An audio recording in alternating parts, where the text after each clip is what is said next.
Dans cette vidéo, nous allons voir ensemble comment il faut changer le processeur d'un téléphone portable. Premièrement, c'est quoi le processeur? Le processeur, c'est le cerveau du téléphone portable. Comment connaître un processeur?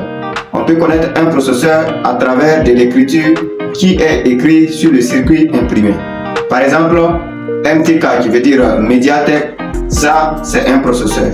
Par exemple, SPD qui veut dire Speedom, ça c'est un processeur. Kirin aussi c'est un processeur. Il y a des processeurs Qualcomm ou du moins Samsung. Ou du moins vous allez avoir des circuits imprimés écrits iPhone. Donc on peut connaître un processeur à travers l'écriture qui est écrite sur le circuit imprimé. Maintenant, pourquoi il faut changer un processeur? On va changer un processeur lorsque un téléphone ne s'allume plus. Lorsque vous avez du mal à allumer un téléphone et vous avez fait tout le diagnostic, c'est-à-dire même lorsque vous prenez le portable et vous connectez à votre ordinateur, l'ordinateur n'arrive plus à détecter votre téléphone. Cela veut dire que peut-être le processeur est endommagé.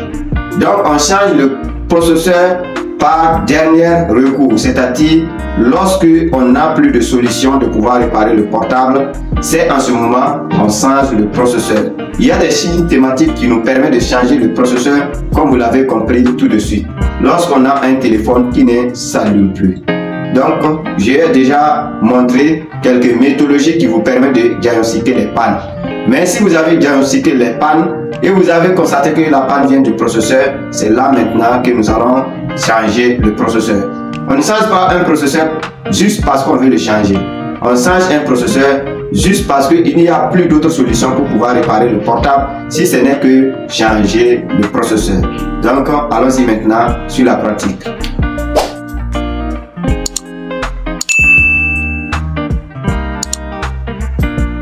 Donc, il y a quelques outils qu'on va utiliser pour changer le processeur. Le multimètre que vous connaissez déjà. Il y a la graisse, il y a l'étain. Bon, ça c'est étain à liquide. Ça c'est le stress. On trouve ça au niveau du marché. Si vous n'en avez pas, cherchez un câble de réseau de la connexion pour les canaux plus.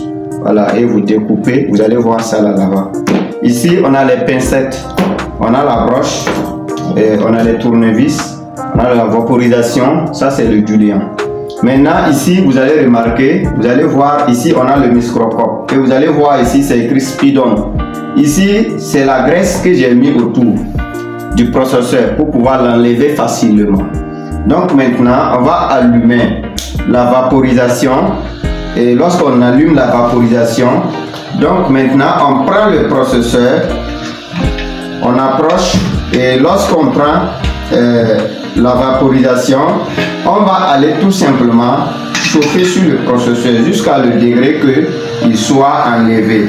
Donc vous voyez, je vais le faire ici pour que vous allez voir. Voilà, je vais le faire ici. Donc maintenant, comme il est chaud, on va le soulever. On va le soulever tout doucement. Pas par force, hein. Vous attendez que ça chauffe bien.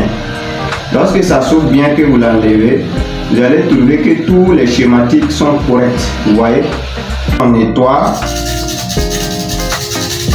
ça devient très propre. Vous voyez, et c'est par-delà maintenant, vous allez prendre le fer à souder et vous repassez un peu sur les schématiques là.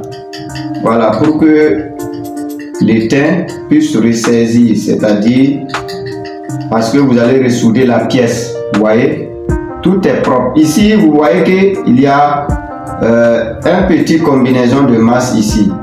Vous essayez de enlever celui-ci. Vous voyez, donc à l'aide de votre fer à souder, que vous allez essayer d'enlever ces genres de combinaison de masse.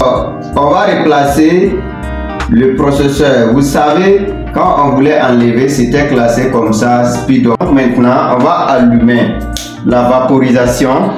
Et lorsqu'on c'est bien chaud, on va éteindre le vent ici. On éteint la vaporisation. On dépose la vaporisation. Maintenant, rassurez-vous de ne pas bouger. Parce que lorsque vous faites bouger, ça va encore décoller. et on va aller tester, voir si c'est bien mis. Vous mettez le cordon comme ça et vous allez voir, ça donne toujours des chiffres. Cela veut dire que le processeur est bien mis. Vous soulevez même la plaquette et vous renversez comme ça, vous allez voir. Vous voyez, c'est bien mis. Le processeur est bien mis.